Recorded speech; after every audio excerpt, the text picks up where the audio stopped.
News Talk 550 KFYI. It's Chris Merrill, and part of the Valley's 2016 election headquarters means that we're covering everything, not just the national election, not just McCain and Kirkpatrick, and not just the Penzone and Arpaio. We're also covering those propositions, including Prop 205, which, of course, is the legalizing marijuana proposition, and then the Prop 206, which is the minimum wage proposition. And joining me right now is Tim Robles for Yes on 206, campaign manager for Arizonans for Fair Wages and Healthy Families.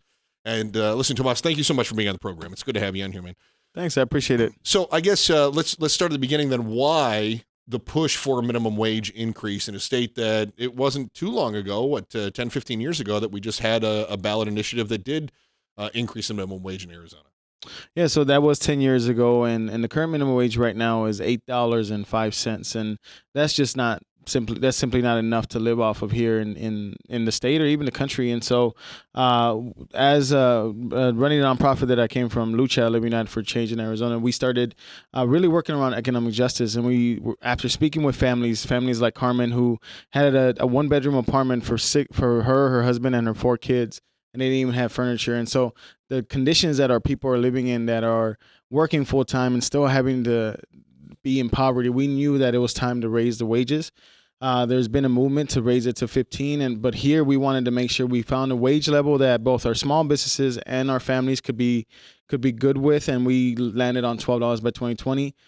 We've done research. The current living wage here in Maricopa County, to be able to afford everything in the most basic way, is $14.13. So we still fall short of that here, but we knew that this was a time that our families needed relief and dignity in the workplace. And so that's why we also added earned sick time, to make sure that families didn't have to choose between their job and staying home and taking care of themselves or their loved ones. So that's the other piece of this proposition, this constitutional amendment that has got a lot of eyebrows raised, has to do with the mandatory paid sick leave, even for part-time workers, right?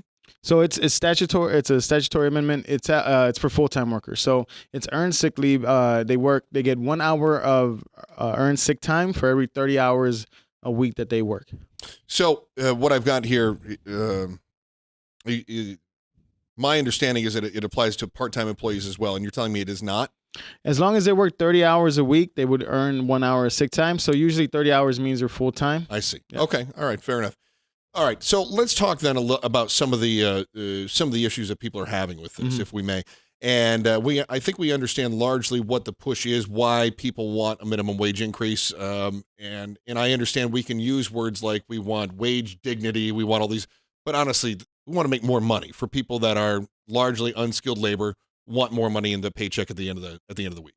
Well, it's not about want; it's about need. Okay. People can't afford to live off the wages that are currently paid out. And one thing that people forget is that this isn't a low skill, low education sector anymore. 88% of the workers that are going to be affected are over the age of 20. 40% of fast food workers now have at least some college. These aren't workers these aren't 16-year-olds anymore. The fact of the matter is that once the recession hit, the jobs that came back, most of those, at least half of those, were low-wage service sector jobs. And so wages just haven't kept up with inflation, haven't kept up with prices. This isn't about getting extra luxuries. This is about not having to choose between paying the rent bill or paying the light bill one month. And so that's why we see it as a necessity, not a want. So let's address one thing that you just said there, and that is that you talk about this being, these aren't low-skilled jobs because the employees have educations, but regardless of the education level of the employee, it doesn't change the mandate of the job itself. I mean, in large part, these are entry-level positions. These aren't middle management making minimum wage, are they? Well, no, not minimum wage, but once again, there's always the argument, well, workers need to be better skilled. Workers are better skilled. The problem is jobs aren't there that showcase the better skills of these workers. And so they're left having to work these low wage jobs. At the same time, we're seeing that corporate profits have never been higher. CEO pay has never been higher. There's some cases where CEO is making 1,000 times more than the average worker. So, I mean, those type of things are some of the reasons why folks talk about economic inequality here. We have to remember, too, 5 of the top 10 largest employers here in Arizona are corporations that pay low wages: Walmart, McDonald's, Kroger, Albertsons, Home Depot. These are 5 of the top 10 employees. So what we see is that our workers are getting skilled. They're doing their part. We're being asked to increase our skill set, increase our expertise, increase our education. but the other end, the jobs aren't there. And so what we need to do is, if we want to improve our local economy, and research has shown this, you need to put more money in the hands of workers. So help me out with this too. Tomas Robles is joining me right now, and Tomas is yes on Prop 206. It sounds, what you're describing to me, it sounds like the issue is not necessarily the minimum wage jobs. It's the lack of those mid-level or even higher level jobs. How does increasing the minimum wage for the lower end jobs, the Albertsons, the Home Depots, the fast food, how does that increase the availability of the higher paying jobs or the more skilled jobs? I don't understand the correlation. Well, I mean, this initiative isn't to create a correlation between that. This is to show that currently what people are making now in the state is not enough to live by. Raising it to $12 by 2020 is a slow way to move up people so that they can afford housing, afford clothing, afford food. We see that the market always talks about competition breeding better jobs. Mm-hmm. We haven't seen that. And so this is a way that if you get certain wages up, if you want to put it in that context, if you get certain wages up, now companies have to compete and raise their own wages. And so we hope that's a consequence of this initiative. But this initiative is to provide people with the most basic, I think, the basic dignity, which is to be able to, if you're working full time, you shouldn't be in poverty. You should be able to afford your rent, you put clothes on your back, and have food on your table. Tomas Robles is joining me now from Yes on Prop 206, and one of the other major points of contention people have, of course, is that employees who are governed by a collective bargaining agreement, that collective bargaining agreement would take supremacy over this statute. So conceivably, you could have a food and commercial workers union who goes in and works out a collective bargaining agreement with, say, Albertsons or Safeway or Fry's or whomever it is. And they could end up working out a deal where the employees make less than what this minimum wage would mandate. So why would that provision be a part of this if the concern is for all workers, and then of course the dignity for anybody that's working full time? Well, that's actually incorrect. The minimum wage has no collective bargaining exception. What does have the collective bargaining exception is the earned sick time. And the reason for that is collective bargaining, it happens in those companies who work together with employees or the union to make a better job for their workers. And so a lot of times those collective bargaining agreements have better benefits than what this initiative is offering. So the 5 earned sick times is the bare down minimum. If a collective bargaining agreement comes in and it's clearly a better deal than what Prop 206 can offer, then obviously the collective bargaining agreement is what's best for the worker and the company. Minimum wage has none of that exception. Tomas Robles is joining me now. It's Chris Merrill and part of the Valley's 2016 election headquarters talking about these different propositions. Prop 206 would raise the minimum wage, and it would offer an earned paid sick time for employees. The Chamber of Commerce in most places disagrees with this. Those on the left in most places do agree with this. This has become a very partisan issue. I guess one of the hangups that I have as I look at this is I go, when we opened the segment talking about this 10 years ago, we said let's set a minimum wage, let's tie it to an index. This minimum wage increase, once it hits your $12 an hour by 2020, would then be tied to that same index, would it not? After the raise is complete, yes. So what's to say then that in 2030 we don't come back and say, my goodness, that index just didn't work out well, we need to go up to $18 an hour? Why is it 10 years later what we decided 10 years ago would be tied to an index and was satisfactory is no longer satisfactory? Well, what's to say that the market will naturally raise wages for us?